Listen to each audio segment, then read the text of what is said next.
Hello everyone, it's me Clayton. I just finished watching Uncharted, starring Tom Holland, Sophia Ali, Mark Wahlberg, and Antonio Banderas. Now, when it comes to the classic Sony PlayStation games that have managed to get enough of a following in order to get a film adaptation, the Uncharted games certainly are high up the food chain. Basically telling the story of Nathan Drake and his various escapades when it comes to hunting for treasure, taking down bad guys, and falling in love along the way. Nathan Drake is very much a classic movie protagonist that just happens to be in a classic adventure film set up for his video games, where you get to play as the action hero. So when it comes to this film adaptation, despite a few miscast roles and a few missed opportunities, and clearly some setbacks due to COVID, I do think it is a fun little adventure film that pays homage to not only the Uncharted games, but also to National Treasure and Tomb Raider in a few ways. Let's get to the story, shall we? The story follows Nathan Drake, played here by Tom Holland, as he's trying to find a lost treasure after dealing with his missing brother Sam in his past. However, one day he's actually hired by this man named Sully, played by Mark Wahlberg, to help him get a cross at a big auction, which is apparently connected to the big mystery of the film that deals with a ton of treasure that's hidden, that was apparently found by Spanish pirates. So after Holland and Wahlberg get the cross, they have to work alongside Chloe Frazer, played by Sophie Ali, as the three of them tend to backstab each other throughout the whole film, as they all want the big dose of the gold, all while a treasure hunter named Santiago, played by Antonio Banderas, chases after our main threesome, alongside his tough bodyguard Joe, and a few other mercenaries who are all vying for the gold.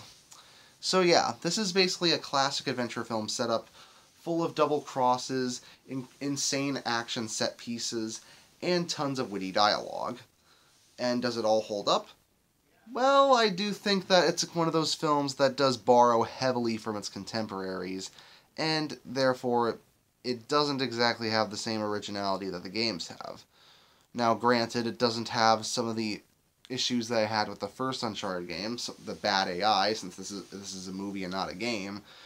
But at the same time, I do think that Wahlberg really should have been Nathan Drake, as he just looks the part, sounds more like the part, and I would have gotten someone like Nicolas Cage or Russell Crowe to play Sully, honestly.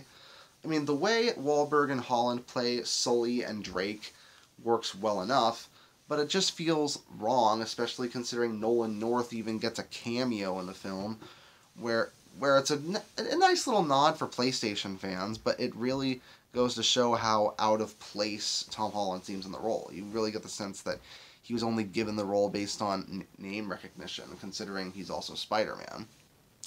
But despite that, I still think the performances in the film are pretty good, particularly Sophie Ali as Chloe Frazer and Wahlberg as Sully. On top of that, the action sequences are just as ridiculous as Uncharted 2 Among Thieves. Remember the big train scene from that game that essentially kickstarted the PS3's dominance when it came to cinematic action set pieces? There are a few moments in this film that equal that level of ridiculousness, and when it fully embraces those insane action set pieces, the movie's a lot of fun. But the puzzle-solving elements, as well as most of the character building, comes before that, which is fine, but stuff that we've clearly seen before.